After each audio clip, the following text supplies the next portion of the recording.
Before she was Fergie, before the Black Eyed Peas, she was a little girl on a Disney Channel show. By her mid-20s, she was hallucinating that the FBI was hiding in her attic. That was crystal meth. Almost killed her. She wasn't the only one on this cast whose life fell apart. She was just the loudest one about it. Today, all 11 cast members of 1984's Kids Incorporated. Halfway through, you're going to think you've solved this. You haven't. The last name is the one that reframes everything else. Fergie, Stacy the Kid. 6 seasons. 6 full seasons on this show. That's more than any other kid on the cast. Now look at her in that group number. 9 years old. Front and center. She hits every mark. She never breaks eye contact with the camera. That is a professional performance from a person who cannot legally sign her own contract.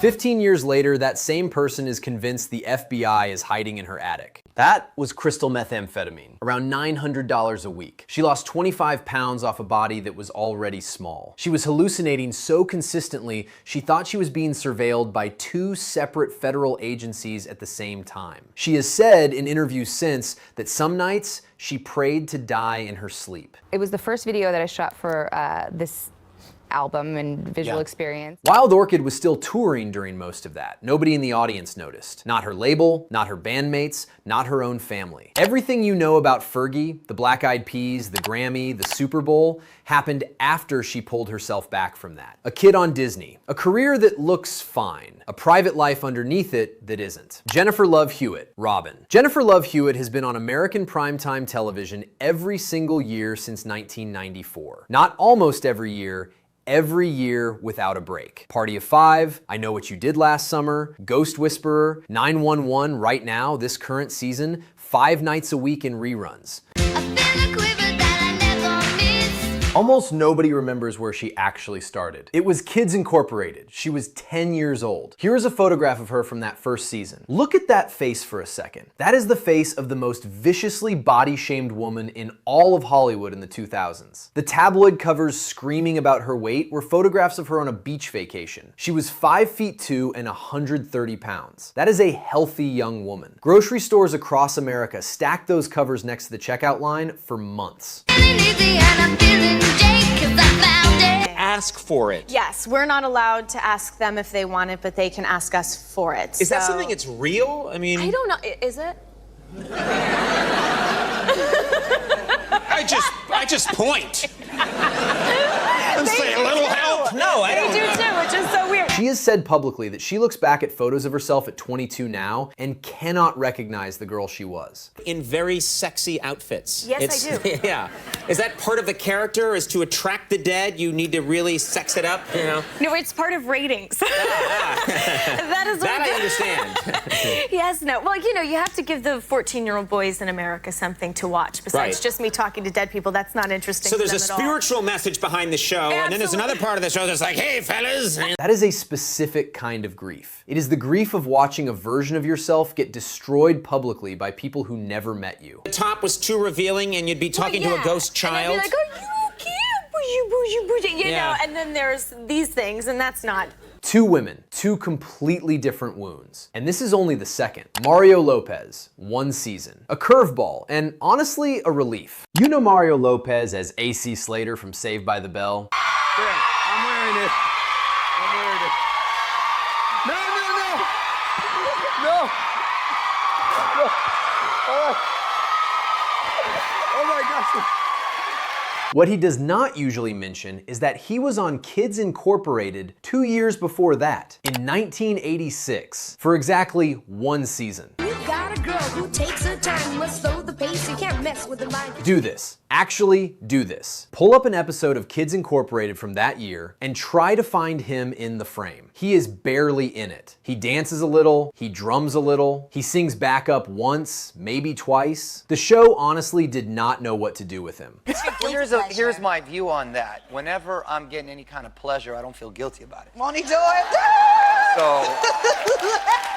So he left. No drama, no scandal, no story attached. 2 years later, he auditioned for a sitcom called Good Morning Miss Bliss. That show got retooled into Saved by the Bell. He has been on your television essentially every single day since 1989. Now put this next to Fergie. Fergie was a lead vocalist on Kids Incorporated for 6 seasons. She got the machine's complete attention. She almost died. Mario got ignored. So I have to do like the official, like the Lion King. Mario turned into one of the safest careers in daytime television. The comparison is going to matter more in about a minute. Martika Toy Soldiers. Number 1 in 1989. Millions of copies sold. Former kid star broke through to pop stardom with the 1989 number 1 Toy Soldiers. Later, she went on to work with rock royalty. Eminem sampled it 15 years later. Every wedding DJ in America has played it. Almost none of them realize it is one of the darkest songs about addiction ever to hit number 1 in this country. The woman who wrote and sang it was 20 years old, Cuban-American. Martika Marrero, she spent her formative years shuffling to and from dance classes and auditions. By 11, the kid had an agent. Soon the camera-friendly teen was showing up in prime time. When you sing that song, it makes my heart throb. Yeah? And it spent 4 seasons on Kids Incorporated first. Her name is Marta Marrero, Martika. Go back and listen to Toy Soldiers once. Really listen. Not the chorus, the verses. Martika wrote it about a close friend of hers who was addicted to cocaine and coming apart in front of her. Every single line is about watching someone she loved die slowly. The children's chorus in the background, the part that makes the song sound almost innocent, that is not innocence. That is the horror of it dressed up as sweetness for radio. Look at who was singing in that chorus. Renee Sands, Devyn Puett, her Kids Incorporated castmates.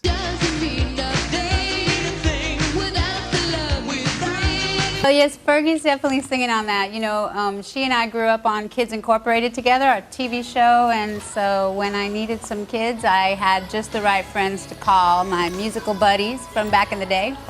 And Fergie turned out to be the biggest star I knew she would be someday. So. Kids who, in real life, were about to grow up and run into the exact kind of destruction Martika had been warning against. Which one has surprised you the most so far? Rahsaan Patterson, 12 years old, doing an El DeBarge cover on live television. Ask any working R&B producer over 40 who they think is the most underrated black male vocalist of the last 30 years.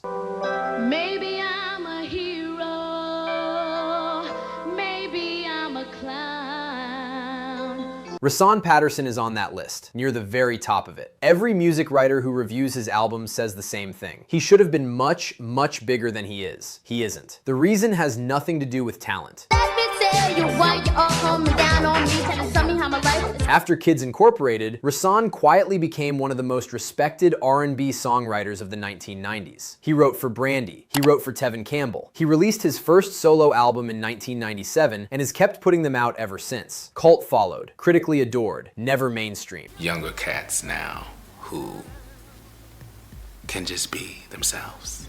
Rahsaan Patterson is openly gay. He has been for a long time. In American R&B in the 1990s and 2000s, that was not something the industry allowed you to be if you wanted to sell records. The doors closed. The radio programmers passed.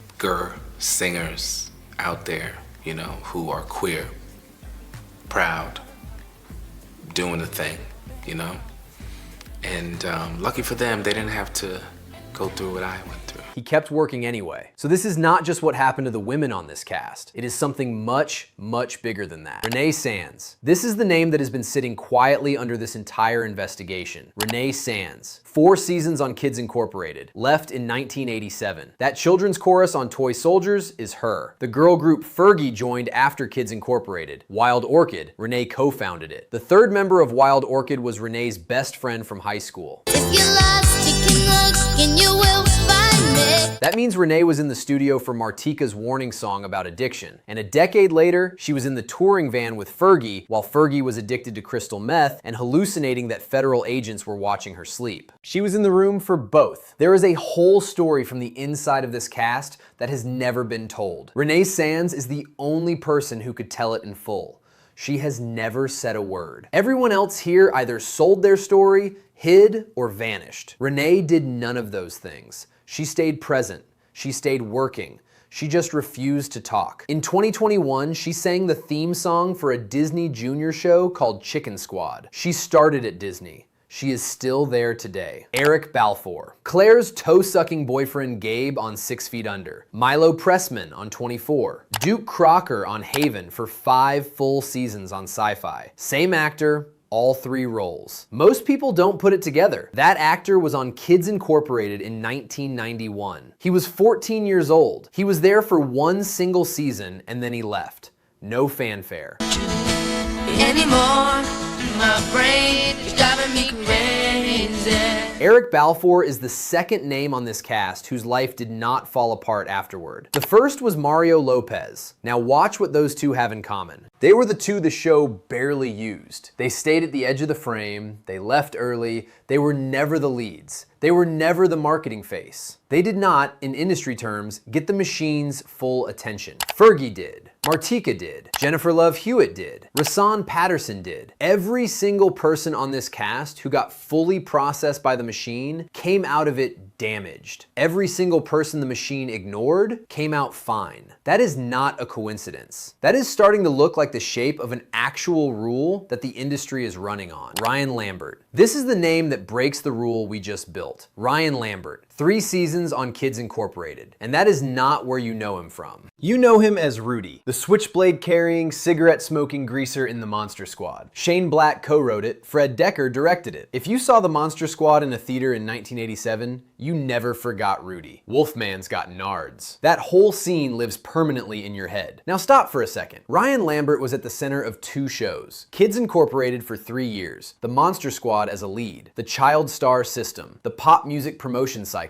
the cult horror publicity tour, all of it. By the rule we just built with Eric Balfour, this man should be wrecked. He isn't. He runs a nostalgia podcast with his old Monster Squad castmate Andre Gower. He appeared in the 2018 documentary Wolfman's Got Nards. He shows up at conventions. He seems by every available measure fine. So the rule about attention is wrong or incomplete. There is something else going on with this cast that we still have not found. Something more structural. Devyn Puett. This is the last good publicity photo the public has of Devyn Puett. She replaced Renee Sands on Kids Incorporated. She was there for the last stretch of the show's original run. Her voice is on that Toy Soldiers chorus, the one Martika wrote about watching addiction destroy someone she loved. Then Devyn also sang backup on her older brother Tommy Puett's album. Tommy was briefly a teen heartthrob in the early 90s. After that, nothing. Her last credit on record is a small part in something called American Masters. No interviews, no convention circuit, no social media presence. Fans of the show ask about her online periodically. Nobody has a solid answer. Not the fans, not the industry, not even her old castmates. Now put her next to Fergie. Fergie at her worst was still on stages. She was still on records. She was still surrounded by cameras that could have caught her at any moment. Devyn Puett chose the exact opposite path. She stepped out of the frame so completely that no public appetite has been able to reach her. That is a decision. Nobody makes it accidentally. Kenny Ford Jr. Kenny Ford Jr. joined Kids Incorporated in 1988, stayed 5 full years. That is longer than most of the famous names on this list. If you look him up on IMDb today, you get a handful of 90s sitcom guest spots. Thea, In the House. His last credit on record is a 2012 movie called House Arrest. That is the entire public record of Kenny Ford Jr. as an adult. 10 cast members so far, 10 completely different exits. Some broke down publicly, in interviews, on stages, in front of cameras. Some vanished privately, like Devyn Puett, so quietly that even their own castmates cannot find them. Some, like Mario Lopez and Eric Balfour, got out clean. Rahsaan Patterson turned into a working artist while the industry quietly punished him for who he was. There is a shape to all of this. You are probably feeling it now. The obvious answer is that this is random, that some kids survive show business and some don't, and there is no deeper reason why. That obvious answer is wrong. There is one name left. He is the one who explains all 10. Jerry Sharell. Jerry Sharell was on the original 1984 cast of Kids Incorporated. He played the character Mickey. He quit the show after 1 single season. He is the reason this whole video works. When Jerry Sharell left, he told interviewers exactly why. He had signed on thinking the show would be gritty, something like the 1980 movie Fame. Instead, he said, Kids Incorporated was Sesame Street without Big Bird and the other Muppets. That is a funny quote from a 15-year-old. It is also, in retrospect, the earliest known diagnosis of the problem this cast has spent 40 years living out. Jerry Sharell was noticing, at 15, that the show was designed to market children like professional adult pop stars while giving them exactly none of the protection that adults get. Now here's the part that reframes everything. Jerry Sharell today works as a publicist. According to People magazine, his current clients include Barry Manilow, the Recording Academy that runs the Grammys, and Dr. Phil. He spent 40 years quietly building the career of the exact kind of adult he wished had been in the room when he was 15.